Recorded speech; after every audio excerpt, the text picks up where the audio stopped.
Over 80 years ago, a new religion was founded with the name Cao Dai in the country of Olac, or Vietnam, and has quickly grown to become the third largest religion in this country.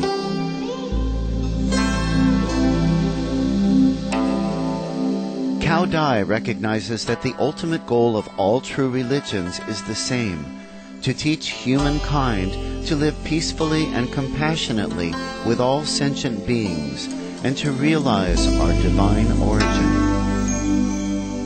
The term Cao Dai literally means Supreme Palace, referring to the place where God reigns over the universe, and was also the name God used to impart His divine instructions in the creation of Cao Dai. Followers of Cao Dai believe that Venerable Ngo Min Chu was chosen by God to establish the Cao Dai religion. It was believed that God directly transmitted the teachings and method of practice to Venerable Ngo Min Chu until he attained the ultimate self-realization. Today we present to you excerpts from Cao Dai's holy book, Divine Path to Eternal Life.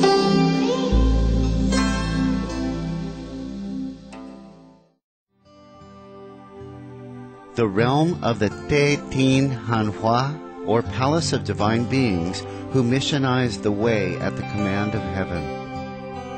The last time we spoke, I promised that we would encourage each other in our progress on this path to eternal life.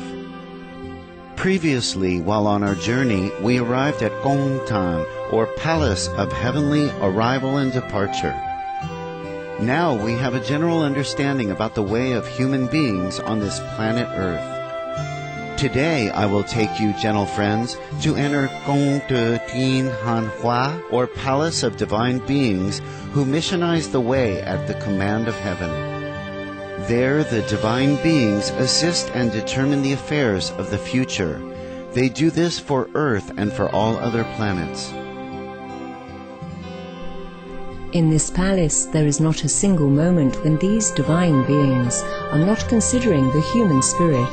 At any level of the universe, from one country to the next, the highest priority given by the divine beings is to the planning and creation of schedules that decide who will go and who will return in order to offer salvation to the various worlds.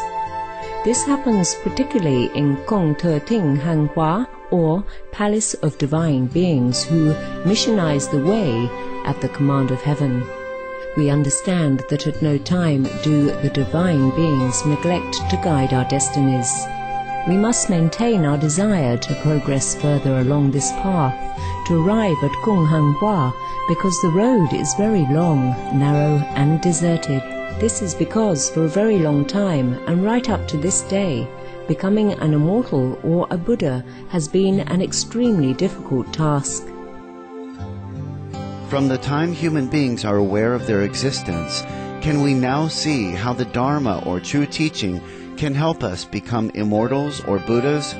If we would like to become immortals or Buddhas, how many years must we cultivate the Tao, or the Great Self?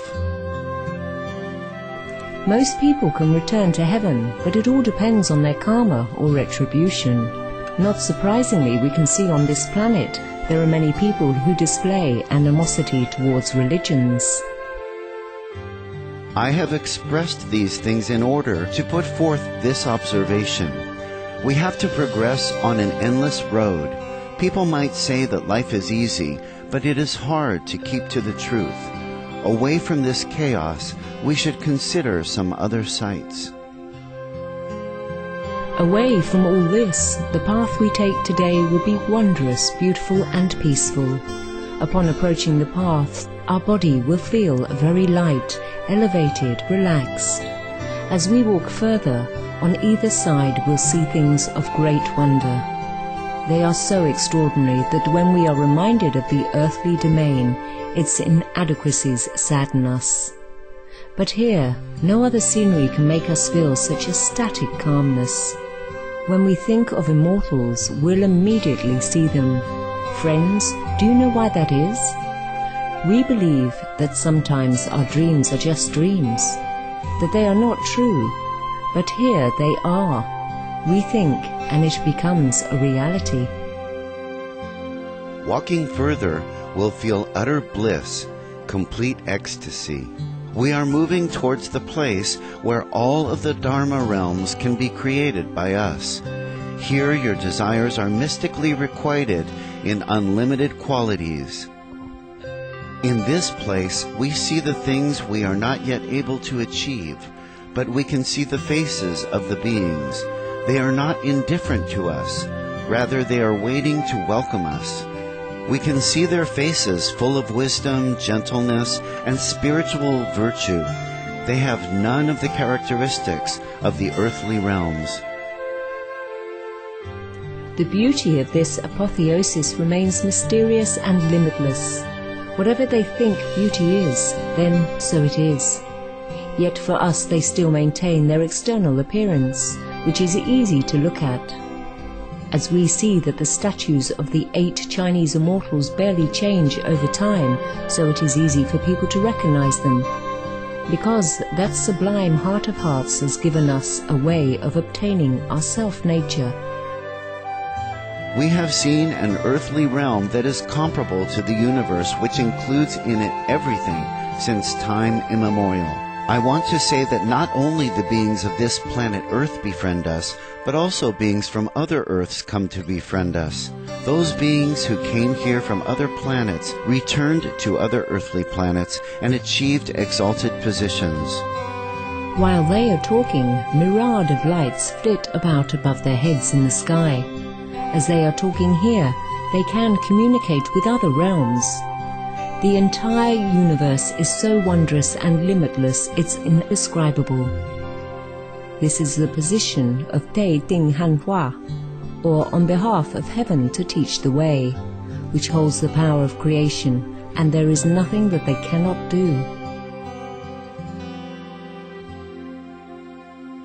The octagonal divine palace and the sea of suffering. Tonight I will continue to speak about the path to eternal life. We have already visited Gong De Tin Han Hua, or Palace of Divine Beings, who missionized the way at the command of heaven.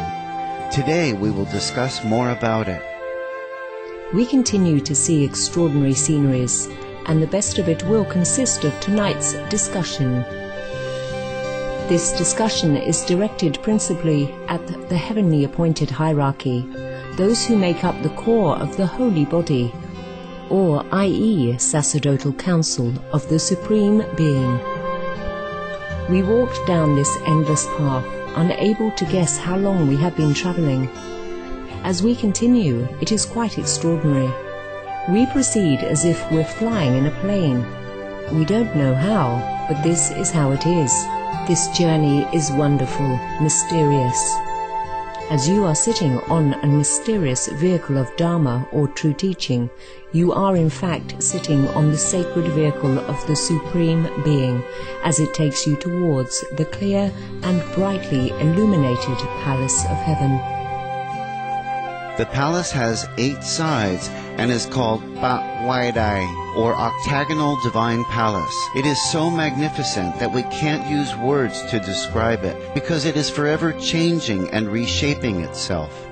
The palace has 8 doors, and looking out these doors we can see everything in creation. All the different forms of beings can be seen, with auras dancing around each of their forms.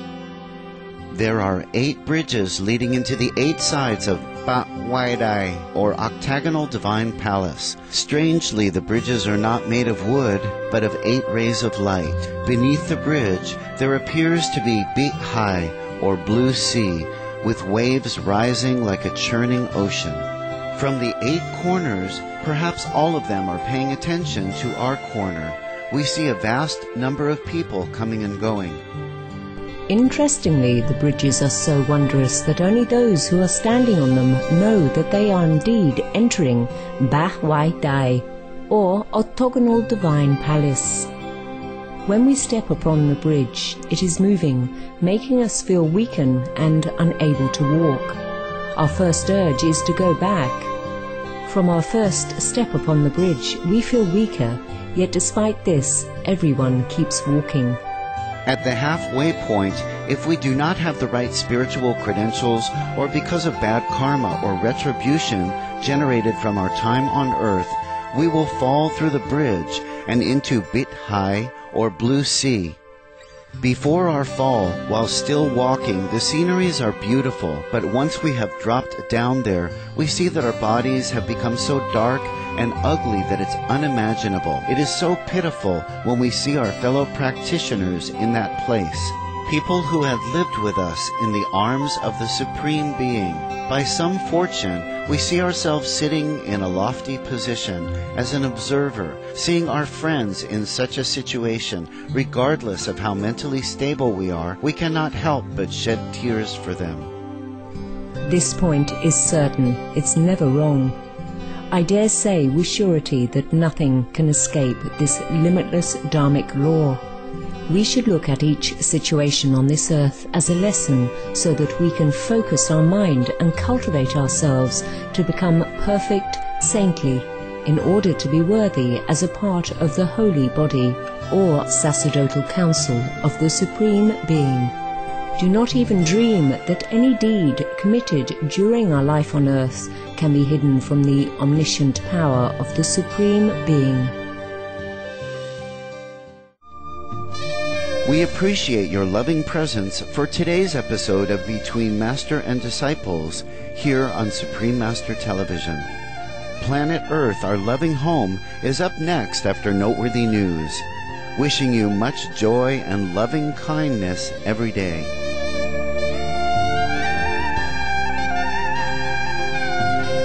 For more details, please visit www.suprememastertv.com/BMD.